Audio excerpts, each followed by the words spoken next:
हमारे साथ मौजूद हैं संयुक्त जनतांत्रिक सेकुलर गठबंधन के अलीनगर से उम्मीदवार बनाए गए हैं नसर नवाब जी। आज ओवैसी साहब का प्रोग्राम था बेनीपुर में, कैसा माहौल रहा? क्या लगता है कि ओवैसी साहब के आने से क्या आपके वोटों पर कोई इफेक्ट पड़ेगा? उनके आने से ऐसा लग रहा है कि सर्टिफिकेशन हमारा हो चुका है। अच्छा। और लोग और दलों के वर्कर्स होते हैं यहाँ, तो बैरिस्टर साहब और जो गठबंधन हमारी सत्ताबंधन जो है संयुक्त जनतांत्रिक सेकुलर गठबंधन, जिसे हमने आज बेनीपुर के स्टेडियम मंच से सत्ताबंधन का नाम दिया है, मुझे लगता है कि उनका आना और लोगों के क्रेज़ ये इस बात का प्रमाण है कि हमारा सर्टिफिकेशन हो चुका है। और बदलाव की यही नीति है कि मुझ जैसे अदने से प्रत्याशी को लोग कबूल कर रहे हैं। लोगों में पहले से परिवर्तन की उम्मीद थी और हम लोग विकल्प के तौर पे उभर के आए हैं सामने। तो जब आपके सामने एनडीए के उम्मीदवार होते हैं, महागठबंधन के होते हैं, तो वैसे समय में आप अपने आप को क्या कमज़ोर फील नहीं करते हैं कि मतलब मैं कहीं ना कहीं कमज़ोर हूँ? बिल्कुल नहीं। और चाहे जो भी प्रत्याशी हो हमारे सामने, वो भी प्रत्याशी है, मैं भी प्रत्याशी हूँ। फ़र्क ये है कि हम युवा हैं और आज भारतवर्ष में हर तीसरा बंदा युवा है। इसलिए यूथ इन पॉलिटिक्स आज जो चेंजेस आ रही है, युवाओं को लेकर के चेंजेस आ रही है। और एक युवा चाले तो देश की दशो दशा को, और हम लोग पूरे दमखम के साथ मैदान में उतरे हैं और हर तरह से हम लोग उतर चुके हैं। आर पार की लड़ाई को लेकर के, परिवर्तन की लड़ाई को लेकर के, दबे कुचलों की आवाज़ बन करके, बेरोज़गारों की आवाज़ बन करके हम एक नई परिवर्तन लाने के लिए ही मैदान में उतरे।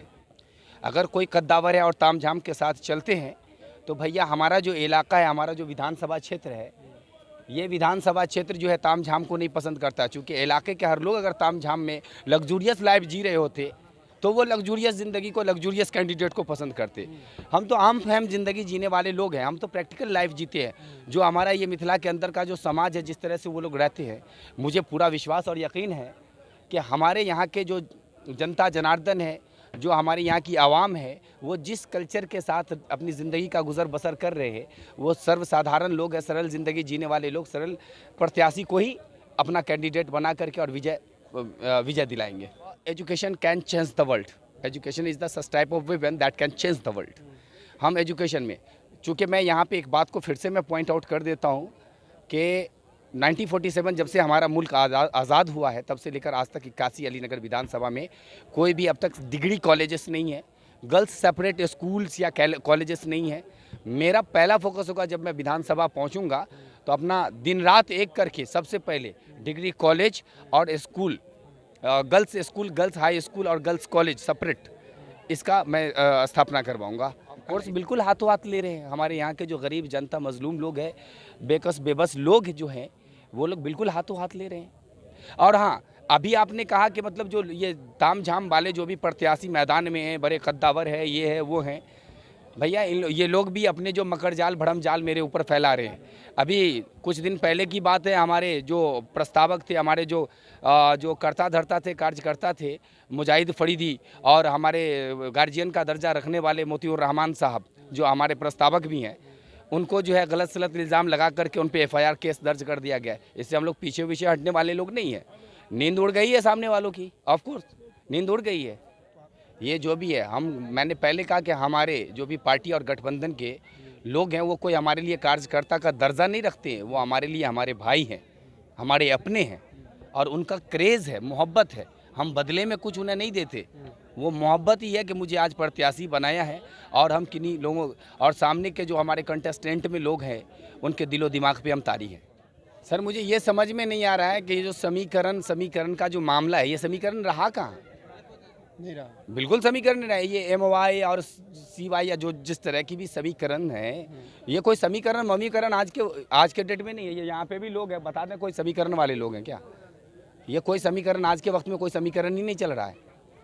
आज सिर्फ बदलाव चल रहा है। आज सिर्फ हम लोग बदलाव के लिए काम कर रहे हैं, तो और हर जनता जो है बदलाव कर रही है। आपने कहा कि 2 तरह की वोट बैंक है यहाँ पे, है ना, हमारे 81 अलीनगर विधानसभा में। अगर 2 तरह की अगर वोट बैंक होते तो मैं आज कैंडिडेट नहीं होता। आज 16 प्रत्याशी मैदान में उतर के आए हैं, उसमें नसर नवाब भी एक नाम है जो हम प्रत्याशी के रूप में आए हैं, और हमारे साथ हमारी जनता के आह्वान पे ही मैं कैंडिडेट बना हूँ। और इस आह्वान को सुन करके हमारी गठबंधन ने मुझे अपना सिंबल दिया है।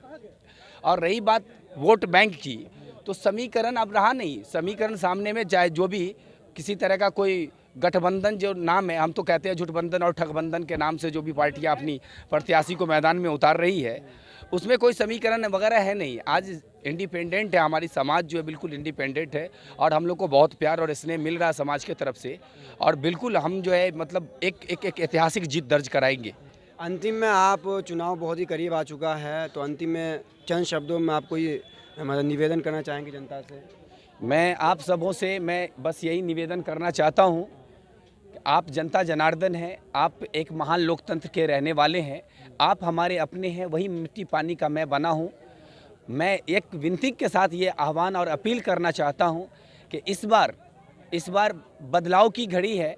इस बार किसी नेता को नहीं, इस बार एक बेटा और भाई और अपने दोस्त नसर नवाब को 81 अलीनगर विधानसभा से चुने। बहुत बहुत शुक्रिया। चलिए, बहुत शुक्रिया आपका भी और मेरी शुभकामना आपके साथ है। तो हमारे साथ मौजूद थे संयुक्त जनतांत्रिक सेकुलर गठबंधन के जो उम्मीदवार बनाए गए हैं अलीनगर विधानसभा से नसर नवाब। अब देख